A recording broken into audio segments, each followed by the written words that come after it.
Good evening, everyone, and happy August 28, 2024. Gloucester School Committee. It is Wednesday, yeah, I said August 28th. We're meeting in Gloucester High School Library. Public is welcome to attend meetings in person or alternatively through the Zoom link provided on the agenda. The meeting notice will reflect that the meeting is Zoom only. As recent amendments to open meeting law allow, the school committee may continue to hold meetings remotely. Please note the in-person meeting will not be suspended or terminated if technological problems interrupt the remote connection. I will state that the mission of Gloucester Public Schools is for all students to be successful, engaged, lifelong learners. And I ask that you join me.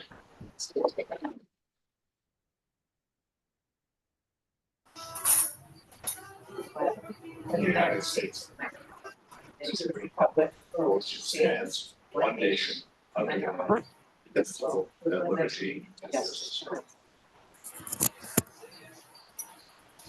Hey kids. Who's here? Anybody at home or multiple viewers are watching, they'll want to know who's sitting at the table. Talina Immel, principal at West Parish. Oh, wait a minute. You have to turn. No, Oh, Clinton's. Talina's separate. I'm Dan Stewart, principal of Humco. Amy Pascal, assistant superintendent. Ben Lomas, superintendent. Sorry, Dan, can you, you're on, just, so the note echo now, right? Right. It was those two. Got it, thank you. Jeremy McKean, School Committee. Laura Weason, school committee. Kathy Clancy, School Committee. William Melvin, School Committee. Stephanie DeLisi, recording secretary. And Keith Minio, school committee. Thank you.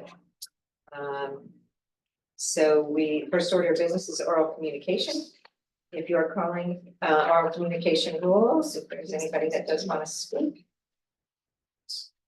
The public shall have the opportunity at every regular school committee meeting to be heard under oral communications. Oral communication shall allow any resident who has a request or complaint of any nature relative to the school committee business to appear before the school committee, state their problem without debate, and the matter may be referred to the proper subcommittee. For items that are on the agenda, members of the public may address the committee with permission of the chair. Persons speaking under oral communication shall be limited to 3 minutes each, shall submit a copy of their prepared communication to the recording secretary. We have no one in attendance physically. We have one attendee that has their hand raised. So Mary Ann, you are welcome to speak to us.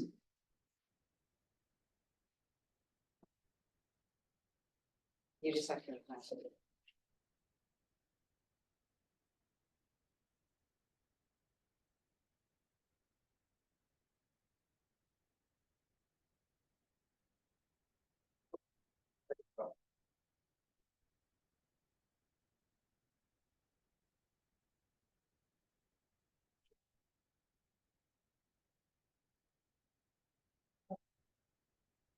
There she is. Yeah, but she's on mute.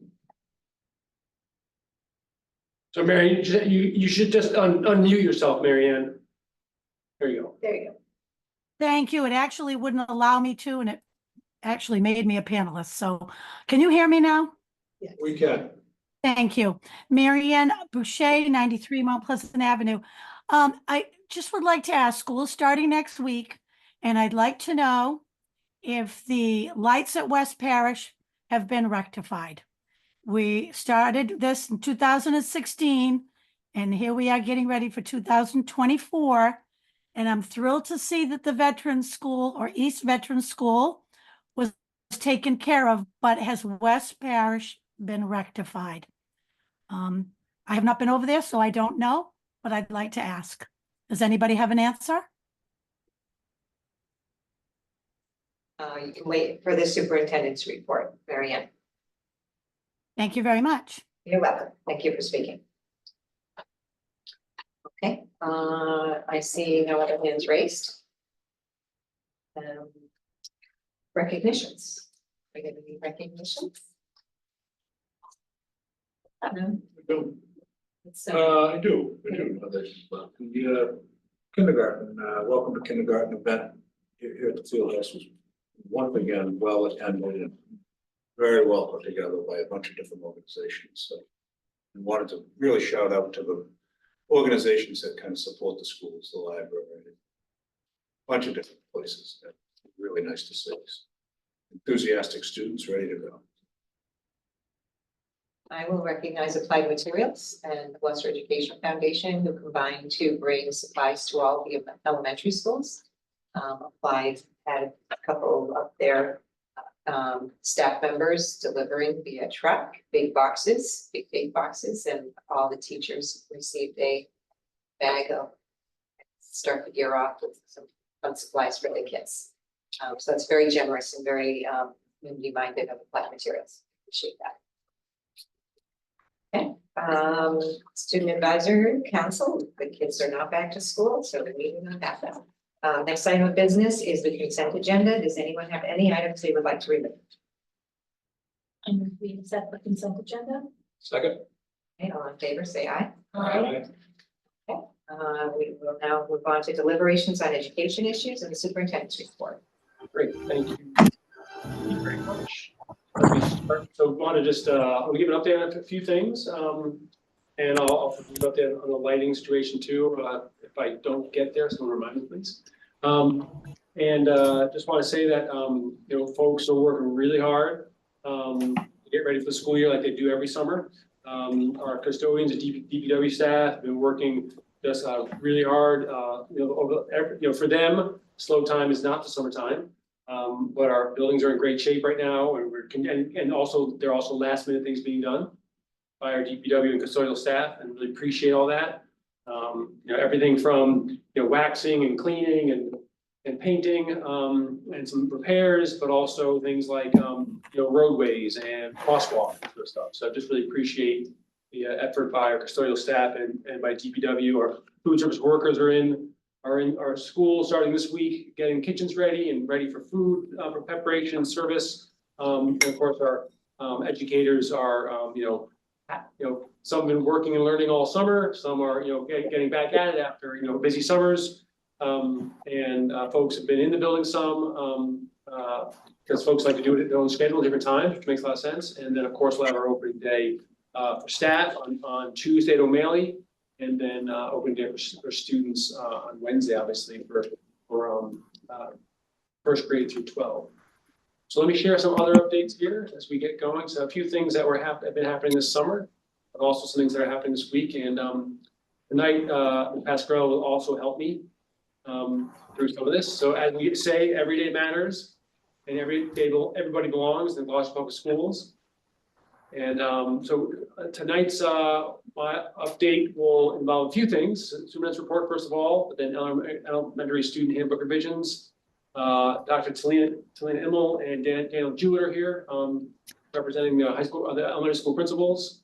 We'll also then go over the District Student Opportunity Act plan, and then just a schedule for my annual evaluation process. So first off, my report. So Countdown to Kindergarten, our annual Countdown to Kindergarten event, happened, I guess it was a couple weeks ago now, and for the second year in a row at the high school here at the field house. We used to have it sort of between venues, the City Hall, Cape Bay Museum, and the Sawyer Library. But last year, for sort of by happenstance, we had it at the field house and realized that is the absolute best place to have it. So so lots of families, I really appreciate our kindergarten staff coming there, and our principals and other folks, school members were there, the mayor was there. But most importantly, families and our incoming kindergarten students were there as well. There's some great pictures. This captures it, you know, kids smiling and you know, some apprehension as well, but mostly kids smiling and seeing people they know and meeting new friends, and particularly meeting their school staff. So just really appreciate. This is the class, our kindergarten class. It is the class of 2037. Wow. Which seems seems something. I'm not sure what it seems, but it seems something. So that's pretty great. And just some more folks, more pictures there. So there are activity booths and, you know, Pathways and the Department of Health were there, and Wellspring. Pathways is a huge support in pulling this off, and just great partners. Amy Larson from Pathways is just fantastic support and leader in helping us do this, along with our staff member, Chris Castle. But the activities at every table, at every school, play with or create things, and also got a chance to meet our teachers. And every elementary school that had a booth there. Balloons, smiling faces. Oh, and there's some photos of folks. There's Amy right there on the right-hand side, welcoming people with the bubble machine. I was trying to get a bubble machine in my office for this year, but no one will let me. It's very disappointing.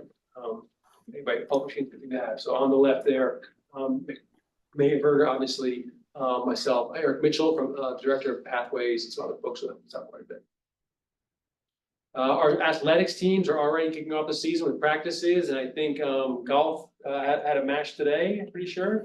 Boys varsity soccer, I believe. And boys varsity soccer. So there's a couple of folks just on the left are the girls team, and the right is boys team for soccer. Also, in addition to getting caught up on training and getting the year off the season, our football players and all our athletes or our sport programs are always very helpful in helping out the community. And another great example of it, the football players taking initiative to clean up around campus prior to conditioning, prior to conditioning practice. So we appreciate kids helping out like that always.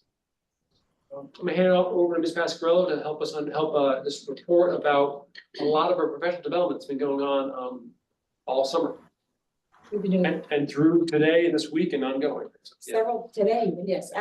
So we started the summer off back in June with a 3-day training with Suffolk University on Tier 1 restorative justice. The focus was on community circles. We had 21 staff members, excuse me, it was a 2-day training.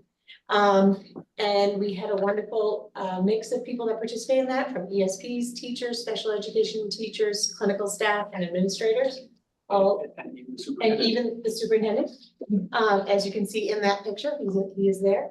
And we learned about, they learned about community circles and how that can be part of a classroom, a part of a school, and even part of a district. We use the practice during our summer leadership this summer. There will be a community circle at our new staff orientation, so something that we're really bringing back to the schools. We also have a 3-day induction for Wilson orientation. We have 9 staff members who are working on their level 1 training to be Wilson certified, so that they will be working with into their districts with that training. What does that mean? So Wilson is a specialized instruction for literacy, and it's an intervention that our Tier 3 students, our really struggling readers students, would get. It's very scripted. And it's very evidence-based and scientific, and it's based on a lot of data. And to be Wilson certified is a wonderful addition to have that on staff, to have 9 staff members being trained. And then throughout the summer, kind of as they could meet, we had our 4th and our 7th grade science teachers working with Amy Donnelly, kind of plan for labs within the classroom and experiments and kind of dive into their curriculum to improve their practice. We also started the summer out with a math book study when the literacy and math coaches were here to present at the end of the year. The math coaches always talk about which book study they're going to do this year. This year they talked about Talk Moves, a teacher's guide to using classroom discussions in math. And I got a call from one of them and they said, well, we had a middle school teacher sign up. And I said, that's okay, that's great. And they were so thrilled with the crossover of the 5th and 6th grade, 4th, 5th and 6th grade math teachers talking about discussions in math in their classroom. They're very used to the elementary teachers signing up. So it added a wonderful aspect and a perspective to the training. And they did, this year they added some more, they changed the format a little bit with more breakout sessions. There's more discussion, which makes sense with the title of the book.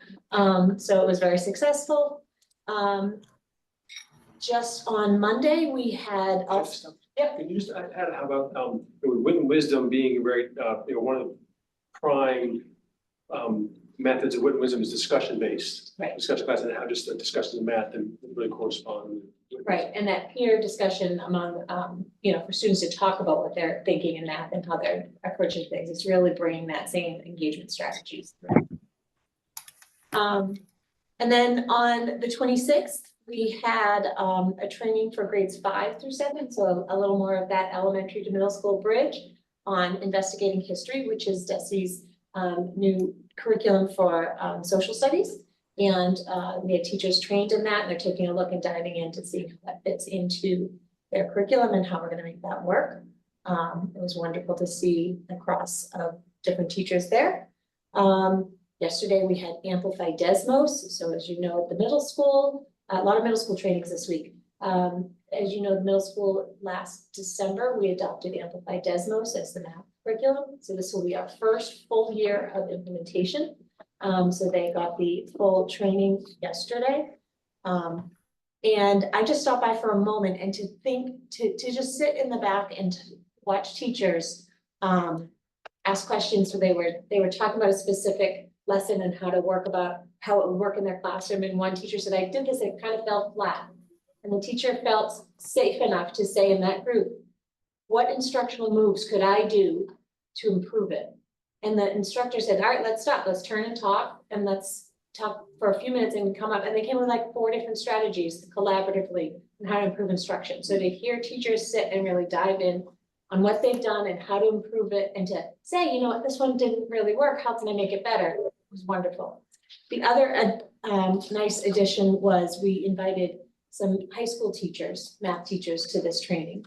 The EL math teachers next year are going to be using Amplify Desmos for algebra because it is more pictorial, it's more visual, and it is gonna play into more SEI strategies. So we're having some cross both from elementary to middle and middle to high. So I'm really excited to see that pathway grow.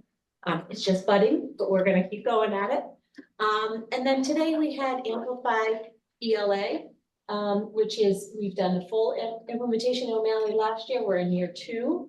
But as I talked to Steph today, we're not leaving them alone and saying we're done. We're still providing training. We're going to work in some time after school so teachers can collaborate, because it takes many years to implement a new curriculum. So we are sticking with them and supporting them through that. And what's not here is we also had a welcome to O'Malley and a welcome to GHS Day today at each school for new teachers. Our full staff, which I think is the next slide. That's okay. Oh, no. Our full staff orientation is tomorrow. I'll come back to that. Sorry, I got out of line. Also happening today, it was a busy PD week. We have 23 students. So we talked about Wilson training, being certified to do Wilson training. And then there's letters training, which is another early literacy. It talks about language essentials for teachers for reading and spelling. And it's really diving into the science of reading and knowing how to teach literacy really well. And I walked in today to that room. They were having lunch at the time, and I saw a room full of so many of our amazing educators who are already really strong in literacy, and it just kind of made me happy they're going to get even stronger. So we have 24 teachers that are signed on to do this. It's a 2-year. It's going to be a cohort for 2 years, and they're going to receive graduate credit for it. So it's amazing to see them growing that way. And these are going to be our teachers in our elementary schools that are really going to be strong in literacy instruction. So that's great. Amy, is that a particular grade level? It's offered for K through 5. We have special education teachers taking it. We have kindergarten teachers taking it all the way up through 5th grade. And because the foundation of how to build the foundation of literacy is strong, it needs to be strong throughout. We have students in 4th and 5th grade that have lower reading abilities for teachers to know the foundations. That is tremendous. And then earlier this month, we had a 3-day summer leadership meetings. We, all the administrators and district leaders came together to focus on our plan for the year and to reconnect. We started and ended each day with those community circles that we talked about. We reviewed our plan for adult improvement and kind of took a moment to see where we've come, how far we've come, because we're starting year 3. We have our 3-year plan and where we need to go moving forward. We had some celebrations and made some plans. We talked about improving our practice in instruction and evaluation in managing, buildings. And we had a real strong focus on promoting equity and throughout all of our schools. And then tomorrow we have the new staff orientation. We are inviting both teachers and paraprofessionals to join for this. We will be at East Veterans in the morning. We'll start with a welcome from the superintendent, and then I do a little something about finding your why, of why we're here, and focus that we can share of why we got into education and really focus on our purpose. In years past, we've had kind of it's almost overwhelming to even watch new staff sit, and we just rotate different people. Here's the director of IT, here's the director of special ed, here's the EL director, and it's just a lot of information and overwhelming. So this year we're going to try something new, and I have made us like a scavenger hunt board, and we have all those people that will be at stations, and there'll be like a scavenger hunt. They'll have to go each on the board. There are 3 questions. What are the top 3 things you need to know about HR? What are the top 3 things you need to know about IT? And they're going to go to those same people and ask questions and have it more of a conversation versus somebody just talking at them. So we're hopeful that that will make it a little more interactive. They still need that information, but trying to liven it up a little bit.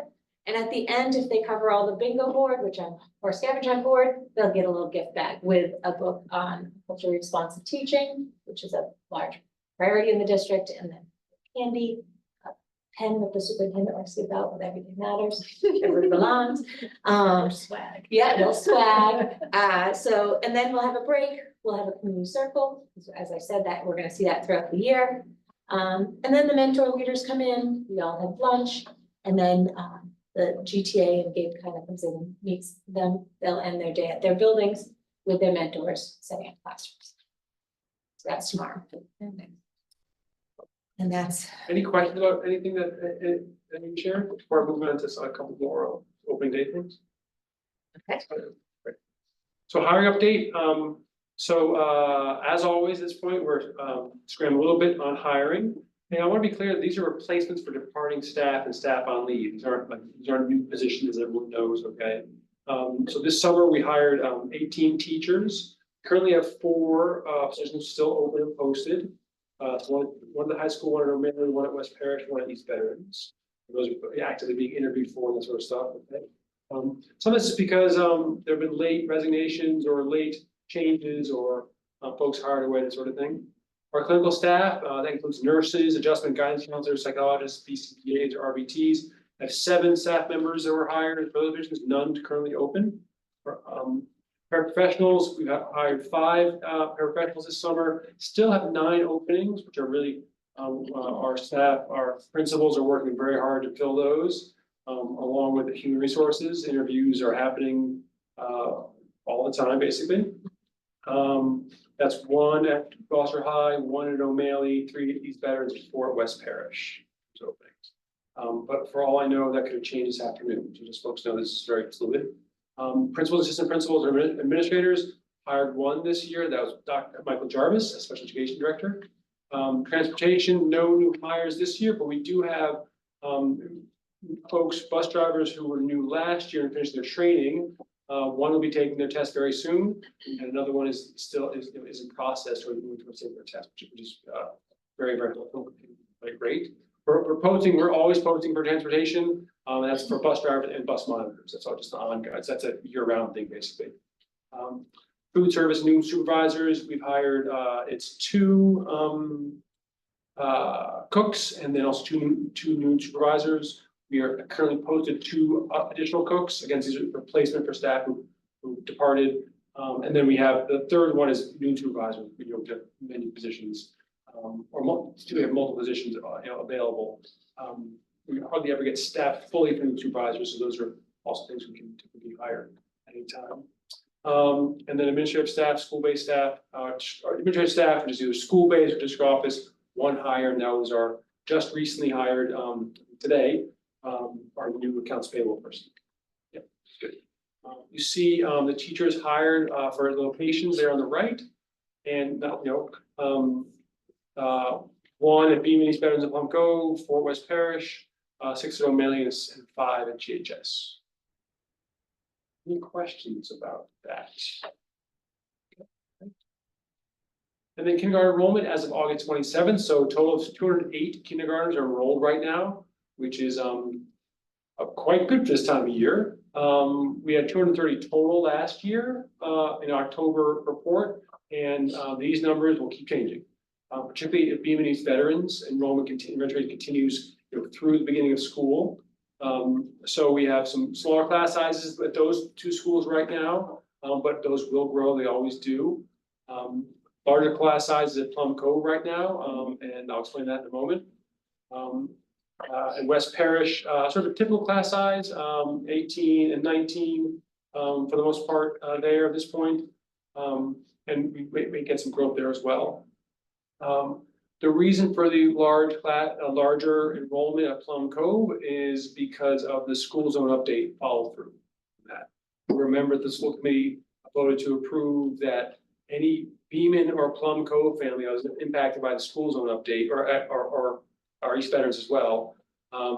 If they have siblings in the school when a new kindergarten comes up, then they're able, if they want to have priority in school choice. Okay, so this year, by far the largest year, probably expect to be the largest year as these years sort of fade away here. All 8 Beaman families who are in the Plum Cove zone and some siblings at Plum Cove were approved to go to Plum Cove. Okay, that is proving challenge is really the difference in larger sort of typical towards the that's a difference in why we don't see typical class sizes at Beaman or Plum Cove yet. Okay, Plum Cove larger than normal, Beaman is smaller than normal. Okay, Beaman will continue to get more students, and that's going to sort out quite well there. But at this point, that is why we have larger kindergarten enrollment at Plum Cove. We've also seen some late enrollments at Plum Cove, which typically doesn't happen very often at Plum Cove, but is happening this year. That Plum Cove is essentially shut at this point. We do actually probably expecting 2 more enrollees that are in process, so that make it to 48. But it's essentially closed at this point, and it's helpful to have Beaman close by, and we anticipate any more students who are in Plum Cove will be going to Beaman. What's a typical number of Plum Cove, did you say? Well, and across all of our schools, the range is sort of 18 to 22. Sometimes a little smaller, not too. It'll get higher sometimes, but not much higher. And we won't go above 25. I'm hoping we won't get to 25. But again, this is sort of the downstream effect of decision made a couple of years ago, and also the combination of when we made the decision to accept those eight families. The numbers were lower at Plum Cove, and they actually continue to grow more than we would have expected, honestly. It was sort of this balancing act, and we're a little bit off in the balancing act, very honestly. But it is, the zones seem like they're working quite well, and would have been a nice balance across them. But we do have this sort of after effect. Question on that? I just want to say we did make those decisions a couple of years ago, so hopefully families, are understanding of things that are unpredictable, and this is one of those situations that we make very conscious decisions to say that families really wanted this and it was important to them, therefore it was important to us. Yeah, right. Thank you for. Yeah, and certainly the family advocated very strong, for the community. So they'll all just have many more friends. So that's our update in terms of heading out, starting the school year. Lights, thank you. In our monthly meeting we have with DPW, I asked about them last week. And let me just remind you, is we knew that DPW received there's a controller.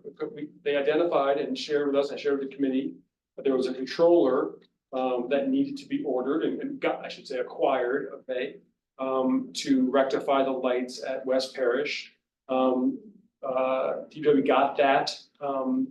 It was delayed because of electric supply delays that have been happening all over. They got that, I believe it was towards the end of the school year, okay? And then got a contractor in this week to install it. As they did that, the first floor is fixed and covers some additional equipment needed for the second and third floors. Those are on order right now, and that's really today's update. Dr. Immel has informed her staff of that update, you know, that one first floor is fixed, but now we're waiting, DPW is waiting for this additional part that were learned about, discovered, I should say, once the contractor got in to install the controller. Okay, so these things are a little bit out of our hands, not, you know, because we don't, but want to make sure folks are getting, you know, the staff's getting communication about that. We don't yet have a timeline on when that equipment will arrive, but we'll certainly push, when it does arrive, we'll certainly push, you know, work with DPW to make sure they have access and can get it installed as soon as possible. Is this construction, is this work that's happening, is that still part of? Who's, So this is West Parish. right, who's paying for it, I guess, is the question. It doesn't have anything to do with whoever installed the lights, does it, at this point?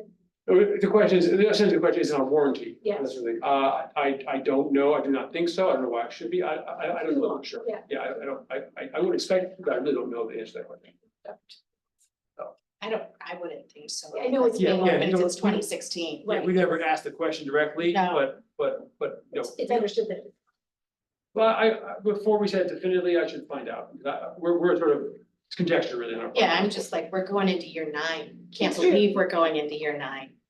So, but I'm still thinking of it as a new system, Yeah, in quotation. I can find out, but I Unlike, probably, something, yeah. And then I think it would be helpful for you to remind everybody the situation at East Veterans. I think there's this narrative out there that lights were on for weeks on end, days on end, which was not the case. Right. At East Veterans, so there was a glitch for a short time. We're talking about it in the spring. Right around Christmas as well. I think. Yeah. But I don't want the narrative that the lights were on from the time we opened school. Yeah. To the time they were fixed, Yeah, no, right? Because yeah. that was not the way it happened and they were not on. So if you could kind of, Yeah, the and record, right, once no, again. yeah, and then, you know, and we reported this very clearly at least one school meeting, if not more.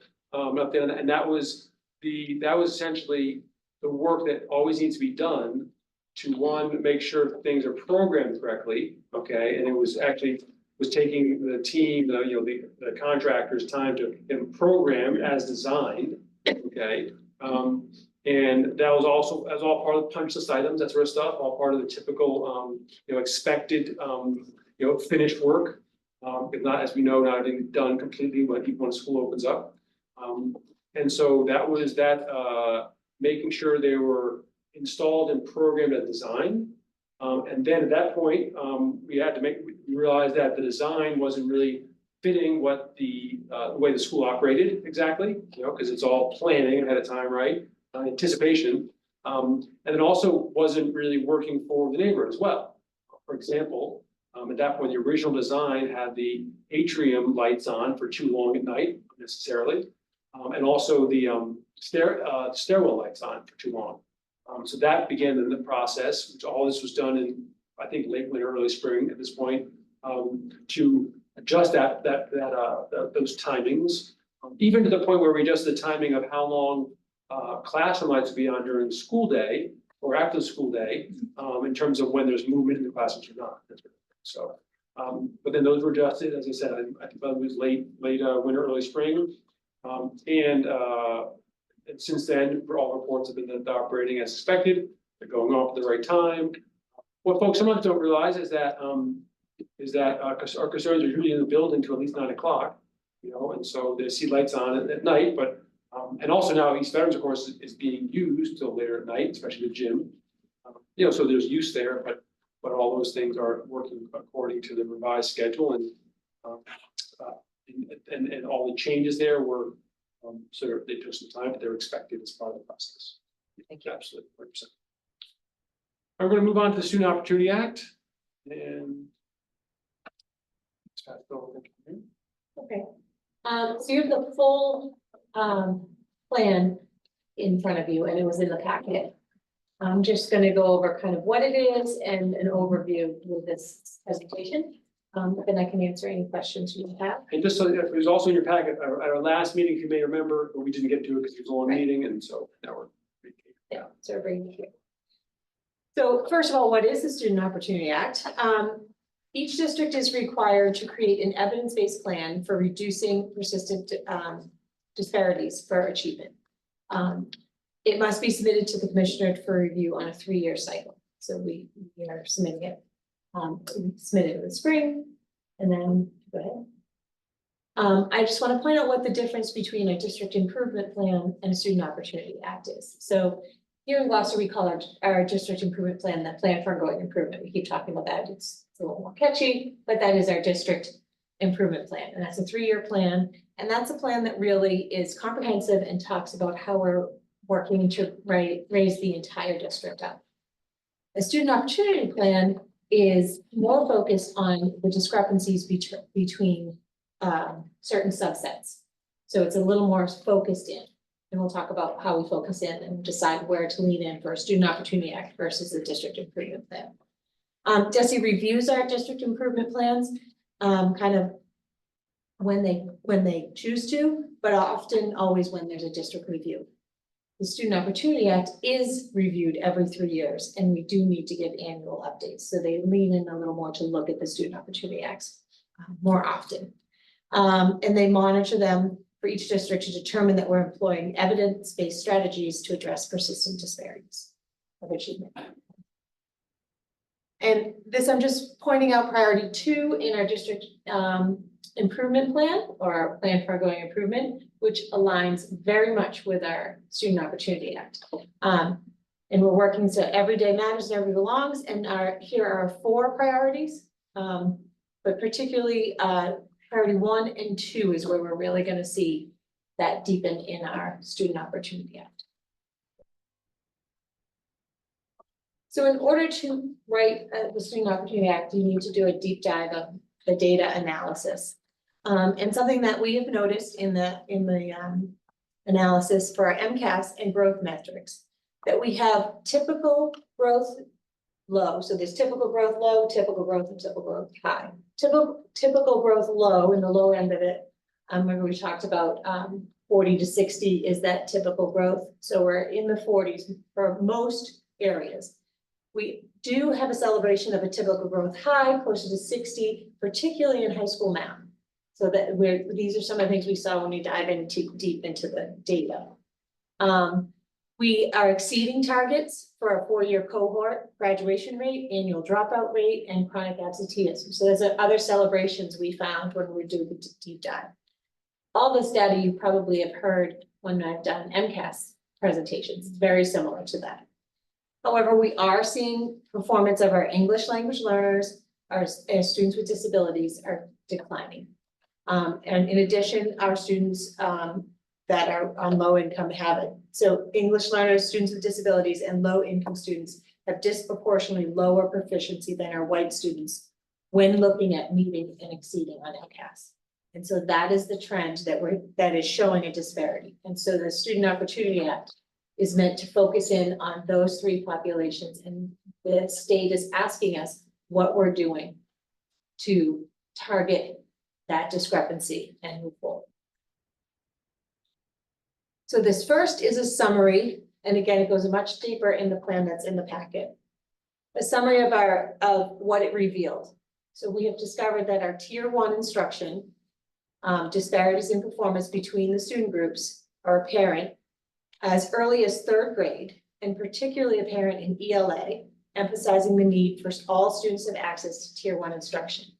Now, you've heard over the years, our entire focus is tier 1 instruction. We have brought in high quality instructional materials. We're improving instruction at all grade levels to make sure that all students have access to tier 1 instruction. So we are targeting where we feel that we're going to make the most improvement.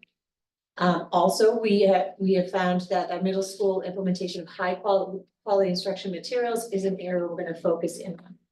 As you also know, we have piloted and adopted both an ELA and math curriculum at O'Malley, and we are at various stages of implementing that. And as you heard earlier today, supporting that implementation with continued professional development. And then at the high school, engagement and rigor is an area that we are wanting to really focus our attention at for the performance gaps in the high school, for the declining engagement and growth percentiles, particularly in the ELA. So how we are targeting those three focus groups is making sure we have high quality instructional materials for tier 1 instruction, really across the board. Our instructional practices are being focused in on mathematics at the elementary level. There's a focus of on teaching all students with universal UDL strategies, SEI strategies, culture responsive, improving our multi-tiered systems of support. So we're having a real focus on having strong tier 1 instruction across the board. At our middle school, we are absolutely have a high priority of now implementing the high quality instructional materials and improving instructional practice in those areas. And the teachers are really leaning in and doing the hard work. And as I mentioned, being vulnerable enough to ask questions about how they can improve their own instruction. And it's amazing to see. High school engagement and rigor, we are continuing with culturally responsive instruction. And in addition, there's been a year, so last year we had presented here several times, our focus was on SEI strategies to support our multilingual learner students, executive functioning skills, and brain-based instruction. We will continue this year at the high school with really our focus is teaching all students, all the strategies so that we are really getting every student to have access to strong instruction. And then the Student Opportunity Act has a long list of focus areas, and they ask us to pick one or two. We have chosen to promote the focus area 1.1, promote students' physical and mental health and wellness in welcoming, affirming, safe practices. And we have chosen focus area 2.1, select and skillfully implement high quality and engaging instructional materials that support culturally and linguistically sustaining practices to foster deeper learning. And just to tell you a little bit, and again, it's much more detailed in your packet, but focus area 1.1, some of the things we're doing, expanding our capacity to address social emotional learning with mental health needs for students and families. We are strengthening social emotional learning skills. Those are some of the tier 1 and even tier 2 and 3 practices that we are bringing into our schools.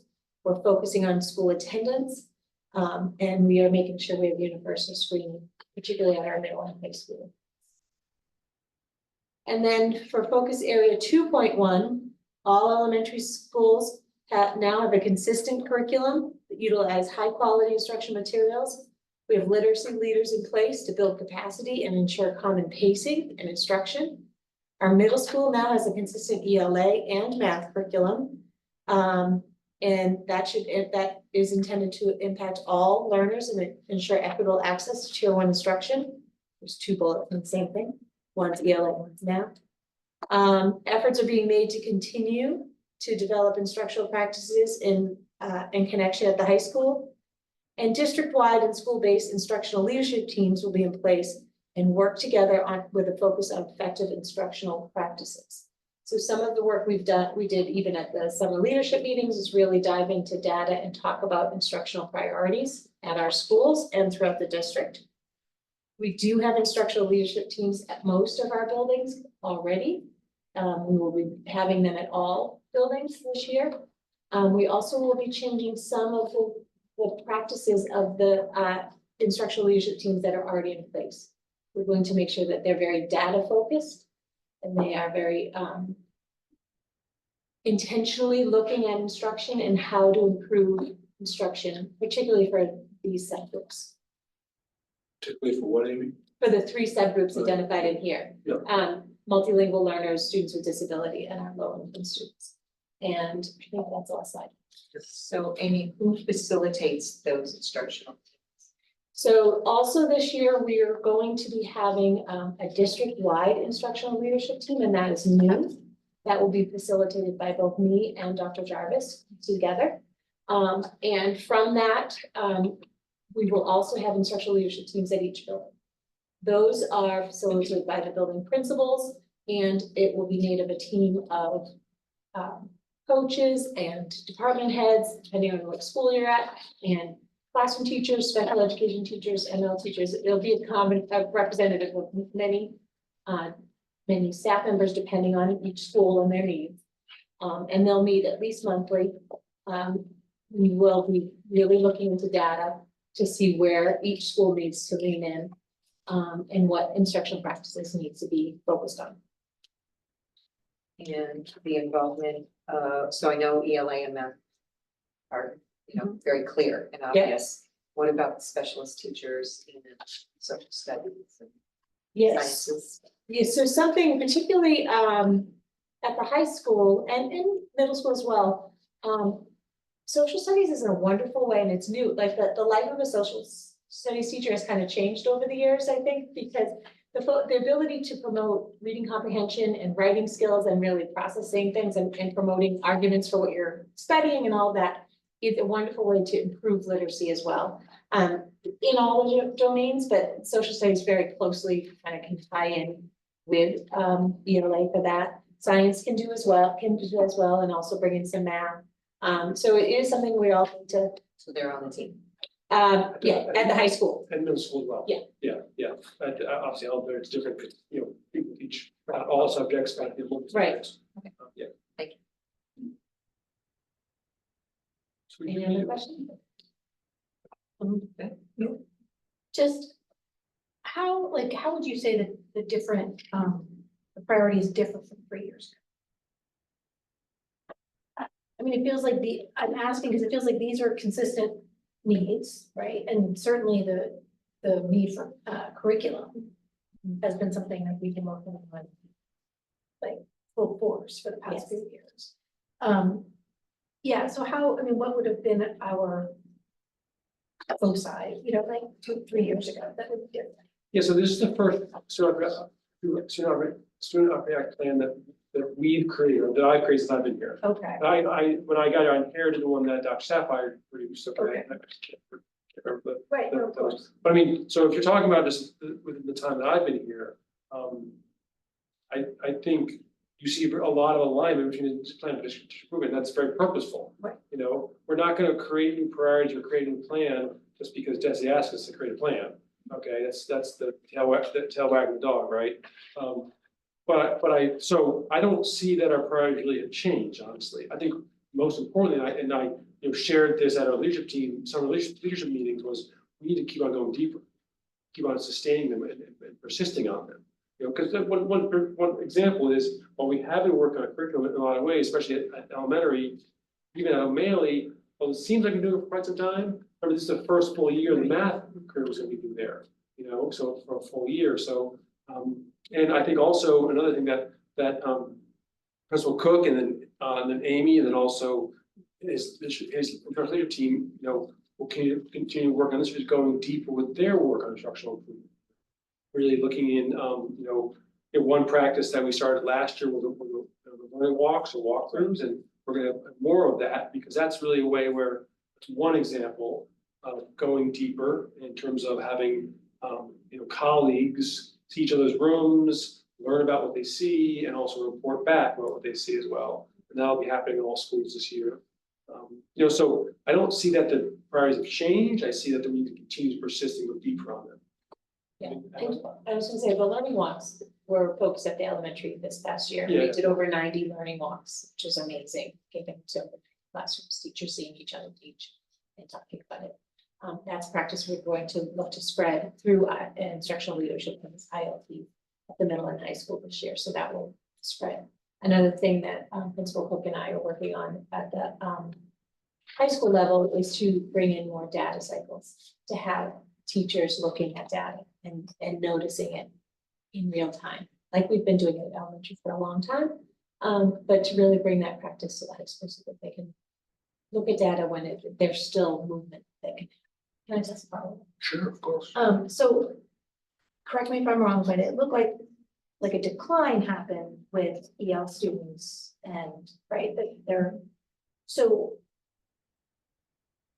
So that just, because I know that's been a focus, so I'm assuming we look deep in the data and also in the instructional practices and everything else to figure out how, given all the work in that direction, those scores. So let me just add one thing that just sort of an intro, and then you can go deeper on work with EL. So in the plan for ongoing improvement, the work really on EL curriculum, I mean, the English learner curriculum, we'll have curriculum really began last year.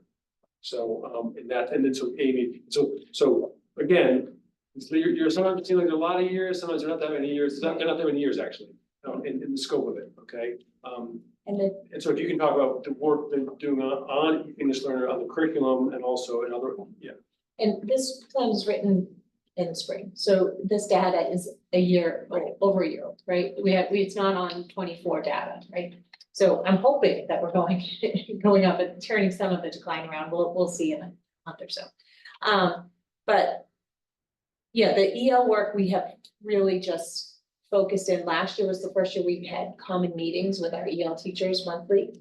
And they were, we piloted a new curriculum for our newcomer teachers, and we have just going to be implementing it across the districts, this fall. So we are in the early stages of doing that.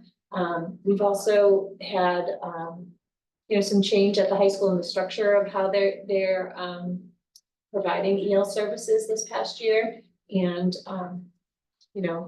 in watching it, it looks like they're really good improvements. We're hopeful that that's going to show the data that we get in a month or two.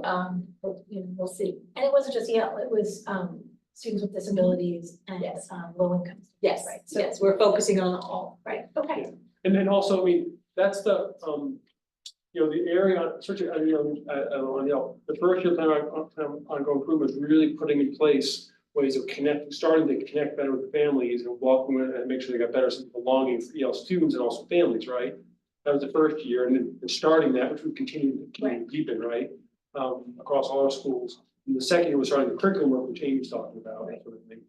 In terms of special education, as folks know, have been working in a variety of ways to improve the practices, especially on training, that sort of stuff. But I think now even better positioned to be doing that, both with the new IEP that the state's rolling out, but also another example of that is the Wilson training, that sort of thing.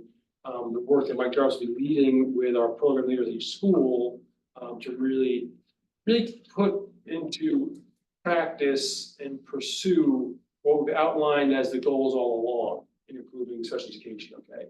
That's specialized instruction, Wilson's an example of that. That is making sure our practices and evaluation assessment are consistent. We made actually some good progress on that over the past couple of years, okay? So have a ways to go. And then as importantly as our district programs, strengthening those. That's one of the areas where not only are, he's already working on assessing the programs, also what gaps we have. So we're actually adding, piloting a new program to education approach, district program at West Parish this year, coming out of last year's work. And the last piece on that is making sure, again, part of his work as he sort of gets rolling here is working with folks to assess the curriculum, expectations, and then instruction in their district programs as well. So those are, again, work in progress. Right. Not change priorities, but they're works in progress. Right. Another shift we've done the last couple of years is for all of the high quality instructional material trainings, we're including special education EL teachers in those trainings so that they have a strong understanding of what the tier 1 instruction is so that they can support it through their work with the students as well. Real quick, 10,000 foot view, the Student Opportunity Act is kind of our response at the state level to improvements that we're trying to make through the district. Can I add to that a little bit? Yeah, please do. Really, where this comes out of is the state essentially said, the legislators, said, if we're going to add a lot of money to education funding across the state, you're going to have to write a plan to tell us what you're going to do with it. I see. That's, in very direct terms. Yeah. That's what this is. Okay.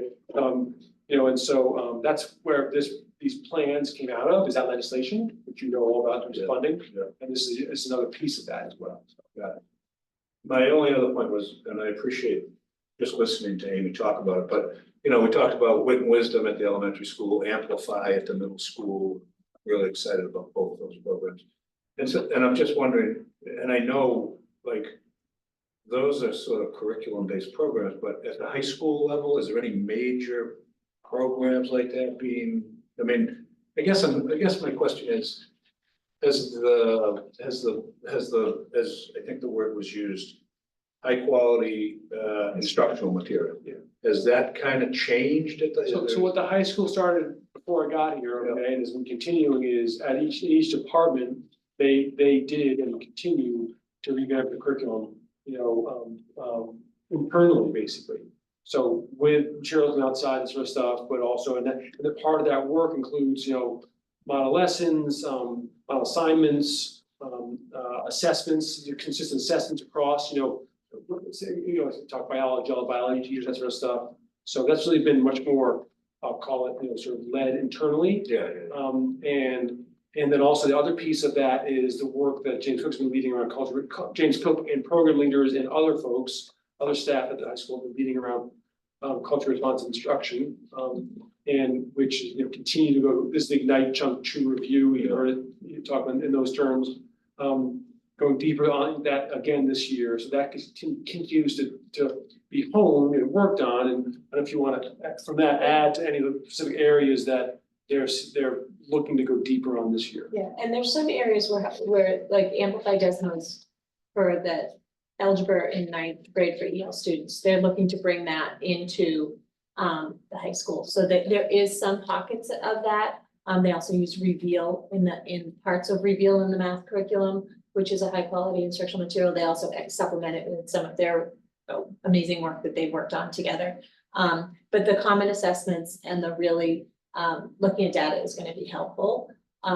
We added Star 360 just last year so that they really have the ability to look at the data.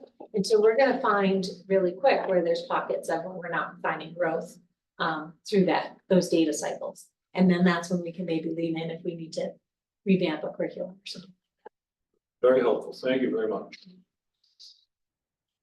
So do we need a vote of the school committee to accept the plan? And I need to make some serious apologies to Dan Jewett and Tony. I didn't realize we were going before them. I move that we accept the Sorry. student security act plan. Second? What a very thoughtful work. Yeah, indeed. With one member on remote. How do we do this? Keith, did you have any questions? No, I don't think so.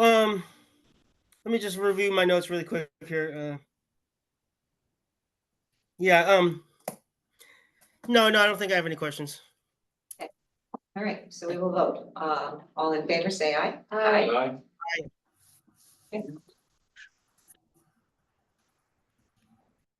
Motion passes unanimously. Oh, I see. Do you have a chill just there? Yeah, just the other. I'll get the other. Okay. Go to change it.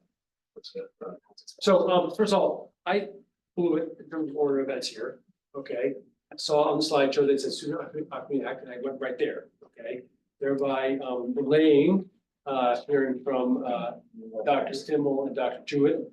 It also meant that I'm keeping them longer than I wanted to, and they probably wanted to. I'm very sorry for that. So I'll think of something to make it up to both of you, okay? And make sure you tell your colleagues that you took one for the team, okay? But so sorry, my apologies, but no further ado, but Dan and Talina explain to you the changes, limited number of changes that are happening in the student handbook.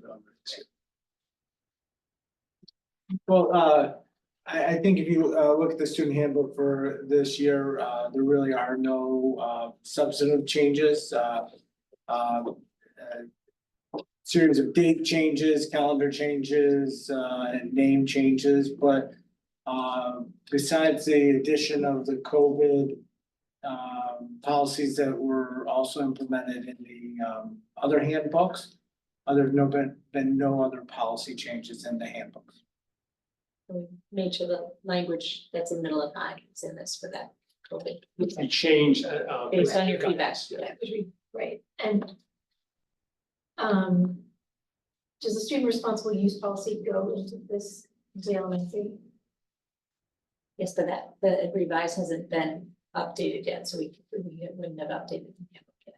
Right, so It that hasn't been approved by you. right, so that wouldn't be a change, that will be a It change, will be an upcoming change. right, Correct. okay, It's in there now as it's As a- stated. pending. Yeah. Okay, The old one, the previous one is, okay, the one that's currently active. right, okay. Did you make them wait? Yes.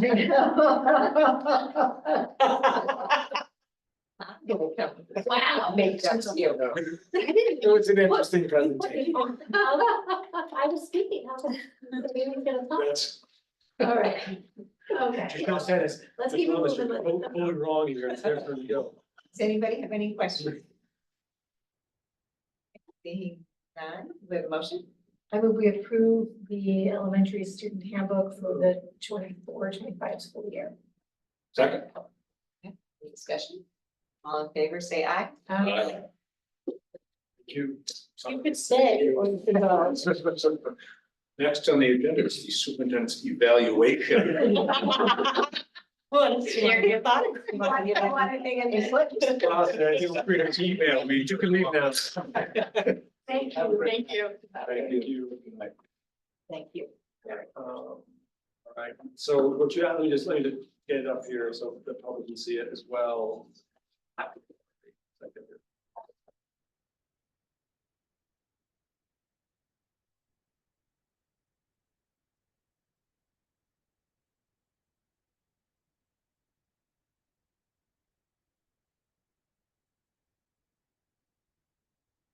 Oh.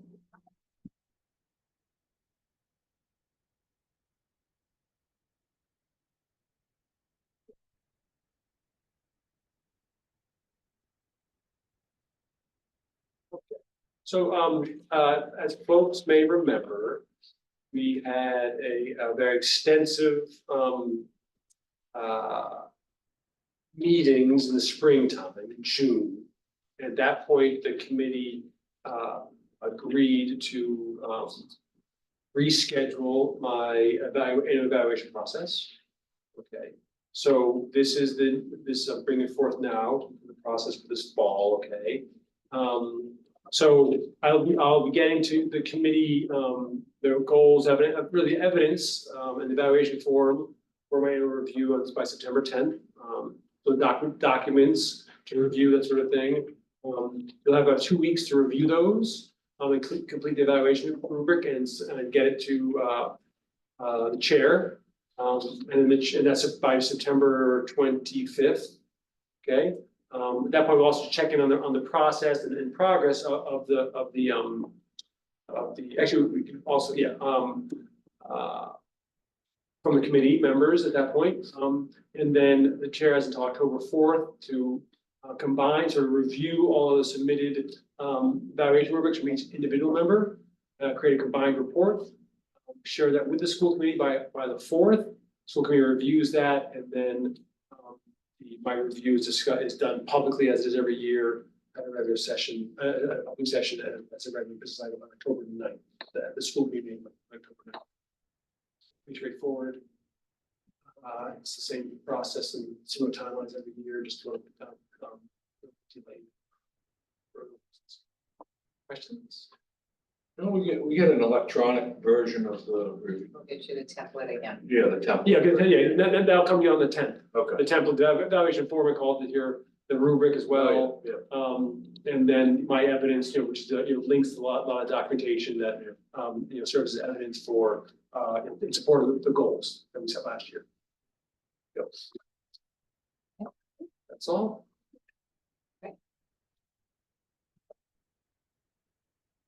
Okay, so we will move on to subcommittee reports. And we have a report by Chairperson Laura Leeson, of program subcommittee meeting of August 14th. Yes.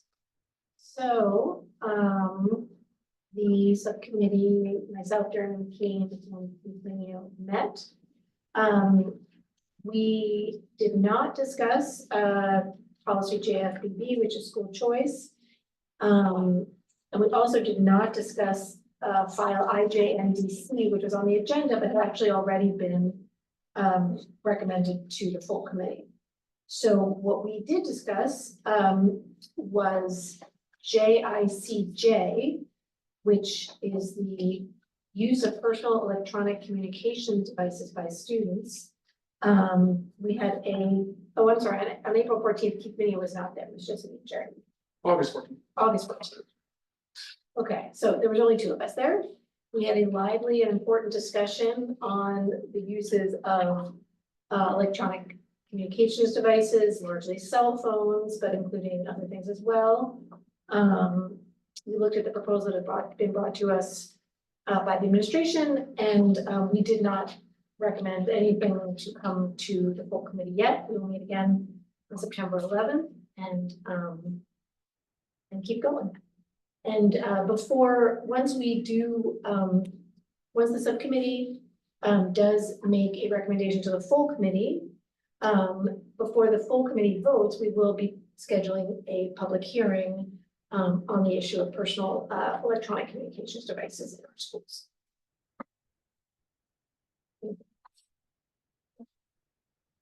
Any questions? Laura?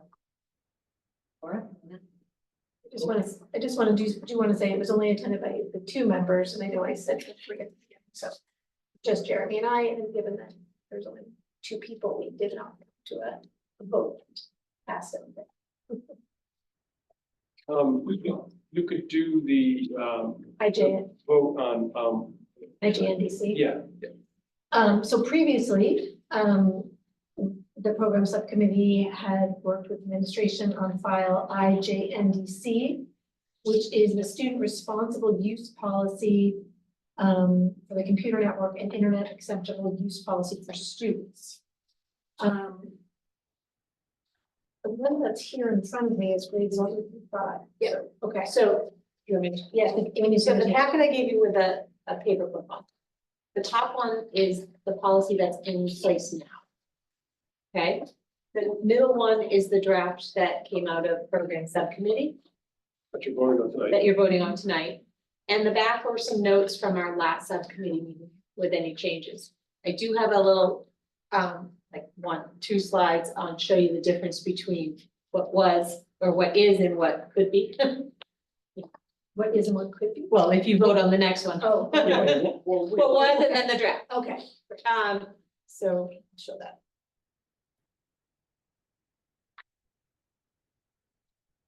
Okay, so, a side-by-side comparison of the two. The policy that's in place now, not the one you're voting on, has separate language for version or a version for grades 2 to 5 and 6 through 12. So it did the language separately. Grades 2 through 5 had a lot of questions. Focus was on asking a question, why, what is an AUP, and then an answer. It was more of an FQA kind of format. Grade 6 through 12 has an introduction and then gives some examples of the violations that could happen. And the only other difference between the grades 2 through 5 and 6 through 12 is it had the addition of I am responsible for maintaining the safety of other people and property while online for grades 6 through 12. So that's the one that is in place now that you're looking to revise. And does this mean those things have been taken out? Well, yeah, so the draft policy, it combines it's all for one, it's for not separated by grade levels. And it combined both. It had the it has the FQAs in it, frequently asked questions, and it has the introduction as well. It also added sections on digital citizenship, device care and responsibilities, privacy, safety, security, district technology, and a limitation of liability. All of this came out of a committee that was run by Lynn Beatty before she I won't say graduated, but before she retired. And it was a committee that was made up of administrators, teachers, parents. There was input from parents and students both on this. And then there's the one signature page instead of it's again, it's not separated by grade level. So that's a synopsis of the changes.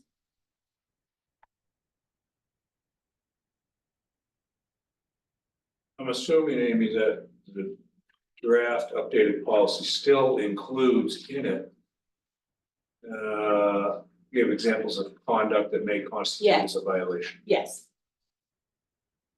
And Amy, can you point to me? So here on this changes where you say under the personal electronic communications devices section. Your language is from JICJ, which I know is still in process. Can you just tell me where that is in here? It was to add, I believe, the electronic communication devices instead of electronic devices. It was just matching the two Oh, that's in the policies. signature page. Yes, Okay. and this last page is from the last program. Right. Subcommittee. These were the notes. It was a long time ago, so I printed out the notes, make sure that we got them. Yeah, and it's obviously signed grades 3 through 12, because in 3 is when they get the. Correct. And this is the, Yeah. yeah, this is the responsible use policy for school. Right. Equipment. Okay, so the only thing I would say on the page that they agree to, it should have a title that's the same as the policy, right? Responsible use policy, signature page, So this long title. or something, or some version of it should refer to electronic. devices Okay. at the top. Yes. This title kept growing as it. Yes, Yeah. They kept adding words to it and it didn't get added to the signature page, but that's an easy fix. and this will be translated. Yes, once it's. In fact, an entire handbook is. Right, I'm assuming that, I'm just.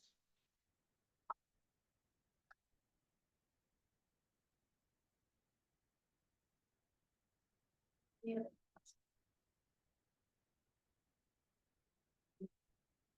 We're voting on the new. We usually, on this Yeah, New stand policy. try it Well, and fortunately shift the policy. That's right. it's not entirely new, but they Yeah. there's the things that came out of the committee, not program subcommittee, but the committee. You know, a lot of stuff about liability, which wasn't in the original, and. We also have members that from our IT staff on there. Right, Yeah. and digital citizenship, those were some new things that we thought. Some of the digital citizenship language came from what was in the handbooks. Yeah. So it's not necessarily new, it's just added. Right. so, not to be like totally just nitpicky of this. The third bullet says change the subtitle, personal electronic devices to personal electronic communication devices, and I don't see on the draft policy. So. Let me see, hold on. So, So that is the subtitle on the signature page, I believe, at the bottom, wanted to match. Right, but why wouldn't you have it on the front of the policy? and also, It should, I'm just trying to see where electronic. Are you talking of the main title? This up here? Yeah, I'm looking at well, it says change, I'm looking at the third bullet on the notes. Yep. That says change the subtitle to personal electronic communication devices. And I don't see that So on the this is front of our policy. Yeah, so it was changed here, so you want communications to go up here too? Yes. It was changed on what, Where the would signature page? On the signature page. I don't see a subtitle.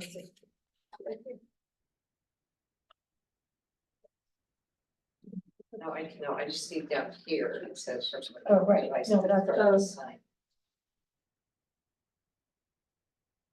That's actually a good question though, because since we already have a whole policy on personal electronic communication devices, this policy is not actually intended to be for personal electronic communication devices. Except insofar as the network. I'm just thinking this out loud. If personal communication devices is the other policy, which is J. Right, but if we have it here. It's true, I think we were meshing the two policies, but this one's intention is not to be regulating personal electronic devices, correct? No, and that's why it's just the bottom at the, So should it struck from this and have a separate agreement for that?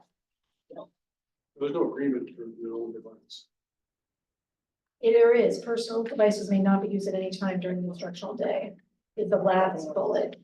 It's the last bullet on the page. Right. You can take it.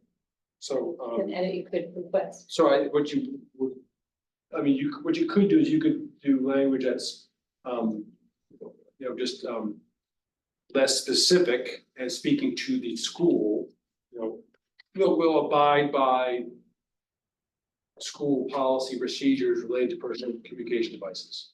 Yeah, that's a, as detailed in the student handbook. Okay, Okay, because we have those now in the student handbooks, right, Right, and so. And they reference to the evolve. handbook. right. Okay, so that's good. And then I don't think we need to have personal in this title. No, we should, we should. No, right, because that's not this policy. You just want to say electronic communication devices. Or where are you saying the strike person? We never put it in. I'm just saying it was in this, in this bullet, and I nice. don't think we need it. Nice. I think okay, use of electronic devices, I take back what I said. yeah, no, it's a good point. Electronic devices. Did you? Yeah, so let me just say this again, on I the didn't personal write it electronic communication devices, is that personal device may not be used, may only be used in accordance with this, your school's policies, consistent with the school committee policy on such devices and school procedures as explained in the student handbook. School committee policy on such devices and school procedure. And school procedures as, you could say, detailed or Right, as detailed. as detailed in the student. the student handbook. I have it. Do you have that, Stephanie? Okay. I think I do too. Okay. I have personal devices may only be used in accordance with school committee policy on such devices and consistent, I'm gonna add consistent and consistent with school procedures as detailed in the student handbook. Or without me being a pain, can you read that one more time? Sure. Personal devices may only be used in accordance with school committee policy on such devices and consistent with school procedures as detailed in the student handbook. Yeah, I like that one. I think that works. Do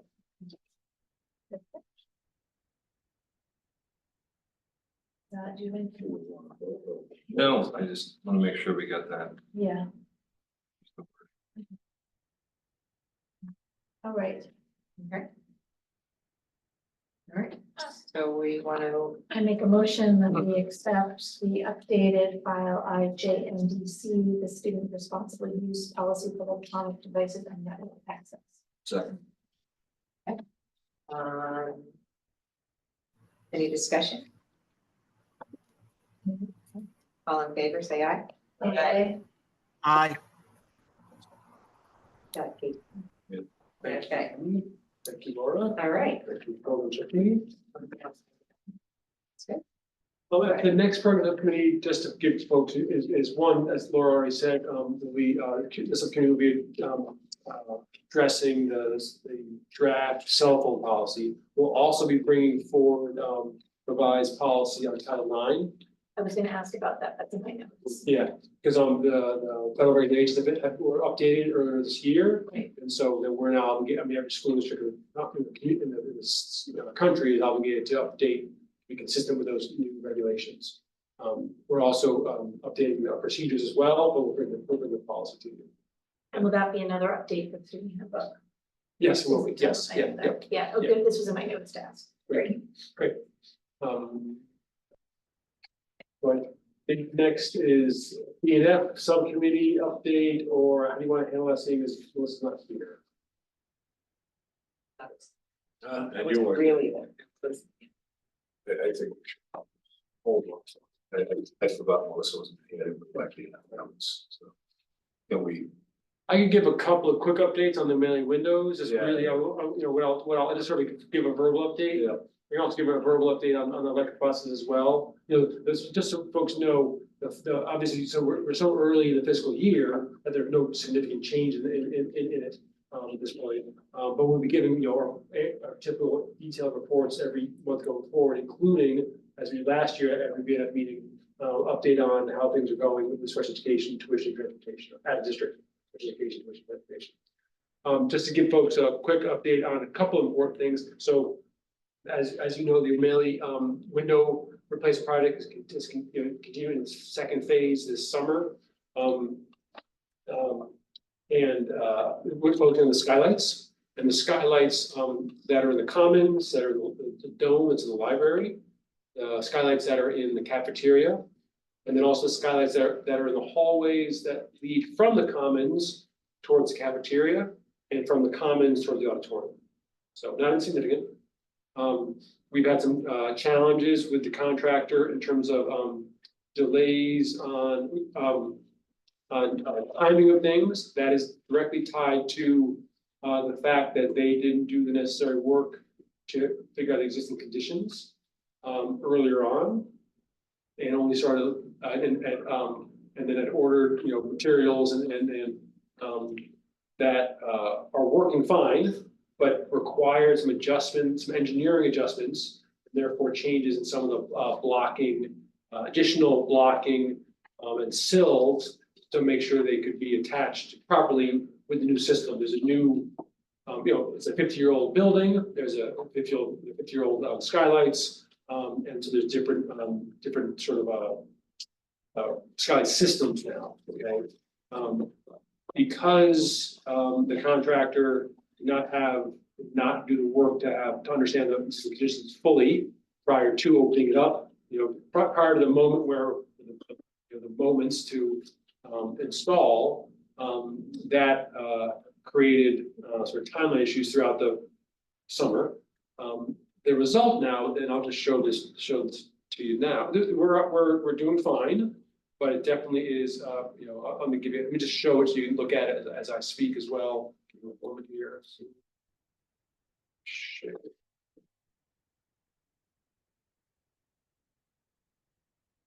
So the end result is essentially that at this point, and this, you know, still going on, things will be opening fine next week, don't worry about that, that's all good. So the cafeteria and the kitchen and the commons and the library, all skylights will be fully installed before school opens. But the contractor did not hit the original summer timelines, okay? The exterior work on the commons will so as of today, so the dome in the library and the work in the cafeteria have all been completed for a week or more, and those have been handed over to us, okay? And they're cleaned and they're all ready to go for school, okay? The cafeteria and the cafeteria and the library, sorry. The commons, the glass was completed today, and they're handing over that to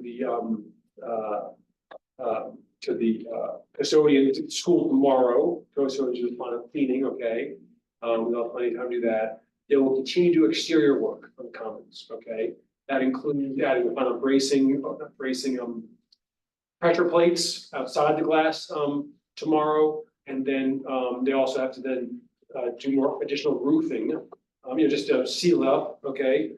That work will continue through the weekend, and then once as school gets back in the session, we'll continue after hours and weekends. Okay, that was all. This was expected to be done. Was intended to be done prior to school opening. Okay, everything I'm talking about, any work has to be done. You know, is part of the delays. Okay, quarters D and E. They learned that there was the plating in the roof had deteriorated and rusted out, and so these are 200-foot sections. But on one quarter, it was about an 8-foot section that was rusted, needed to be replaced, the decking. And then on the other quarter, I think it was like an 18-foot section. Yeah. So significant because it's literally, you know, rusted out holes in the roof. Okay. That decking is being replaced tomorrow. A very large crane, 100 more. And then After that, they'll commence to work on those skylights over the coming weeks, again, after hours and on weekends. That work is happening from above, so it's all boarded up. And therefore safe, and the building inspector was there today to make sure it's safe. He's absolutely okay with that.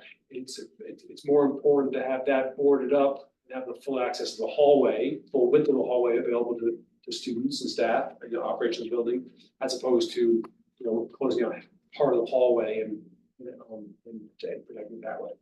The way they protect isn't approved. That will continue. I don't know the timeline on that. Once they get things going, things actually happen pretty quickly. But because they had to be adding sort of this additional blocking and sill work, that's what really caused the delays. And there's a few other pieces to be completed over time. And they need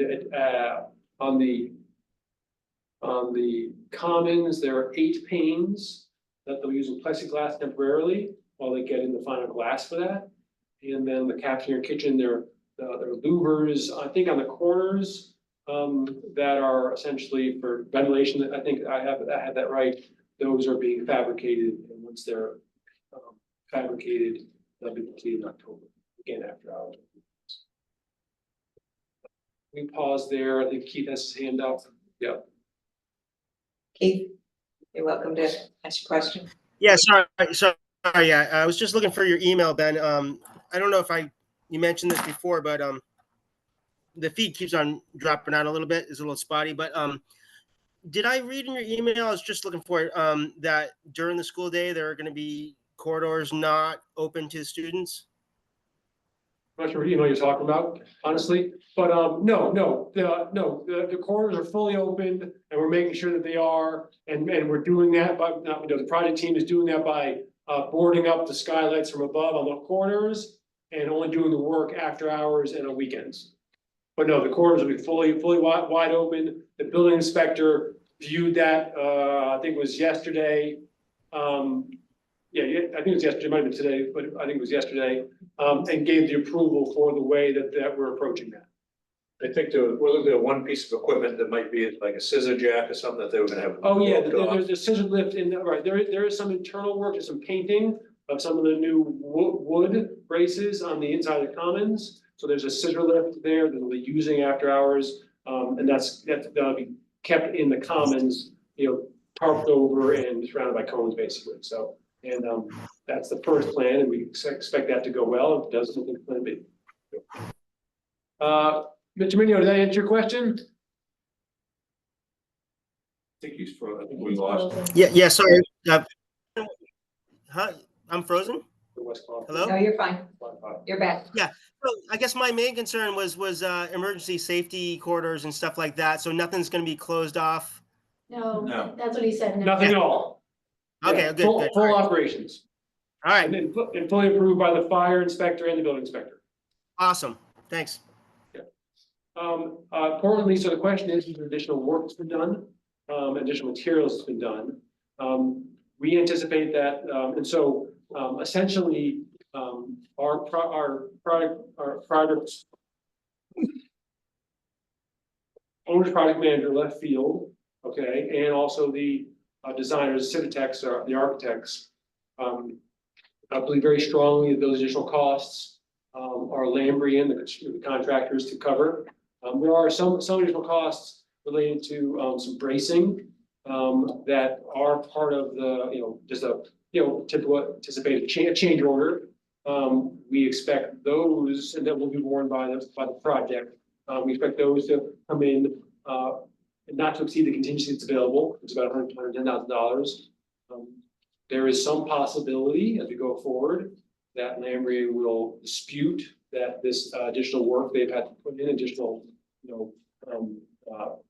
sills and blocking should be borne by the project, but we'll get to that if we need to. But so far, we don't think that'll. I think the decking, the rotted out decking maybe, or the decking file, I think the decking, right, and then also the which isn't it's 20 foot panel, 8 foot panel. I mean, it's thick steel, but really it's the, there's, yeah, so that's what we, we'll work through those pieces. If there are any, disputes like that. And then the other piece is on the electric buses, just quickly, I won't even give you any visual on this. Essentially, we're on the electric buses is Highland Electric. I've given you this update before. It's basically, the city and the schools are working with them. They essentially take care of all the upfront costs, okay, in terms of purchasing buses, developing the power depot, with permitting, licensing, construction, and then they package all those costs and give us an annual service fee every year, the next 10 to 13 years. Before any, so they're working with the city on a contract, but they haven't finalized the pricing yet because they're still waiting for both National Grid and also the Mass CEC, I think it's Conservation and Energy Commission, I'm not sure, to come forward with dollars for the project. Of course, if they come forward with dollars for the project, that lowers our costs, okay? The city, so the legal counsel, the sustainability offices, to their folks there, our staff, including Gary and myself, and Lord Francis, the purchasing director of the city audit meeting last week. And also Joe Lucido was there too, to make sure it was on the same page as where we are, and also what the different pieces that the different departments have got to work on to make sure, one, that this is being done, in a way that's consistent with safe procurement laws, and also done in a way that we're agreeing legally to a contract that makes sense for the city and for the schools. And of course, the most crucial piece is what the annual fee would be, and what is comparable to what it would cost to lease our own buses. All of that will be coming to you, okay, in the next few weeks, for a full vetting by the committee. And then, and we only go forward if the committee, and the mayor, and I'm not sure the city council has roles or not, I can find out. But, as we've said to you from the beginning, this is something that we have an opportunity to look into. But it'll all depend on if we vote, and we can step out of it if that's, if we don't think it's a good, good path to follow. That's all. Okay, make a motion that we accept the building and finance subcommittee report. Oh, no. Okay, all right, excellent. Okay, so we have a couple of action items. First, I move that we accept the fiscal year 2025 Commonwealth Preschool Partnership Initiatives Implementation Grant in the amount of $609,905. Second. Okay, discussion. Okay, all in favor, say aye. Aye. Okay, and we also, Aye. thanks, Steve. We also need to, the next item is approval. I move that we approve the ASME clerical fee memorandum of agreement effective July 1, 2024 to July 30th, 2027. Second. Okay. And to remind everybody, the terms, the changes that are made to the agreement with ASME is to change the title of the group to ASME Administrative Specialists. And then the other was wages with an increase of 3% the first year, 3% the second year, 3.5% the third year. And in the first year, adding $1,200 to the top steps. So those are that's the agreement.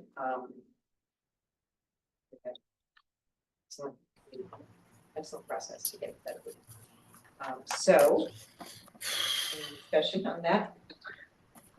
Okay, seeing none. All in favor, say aye. Aye. Okay. Okay,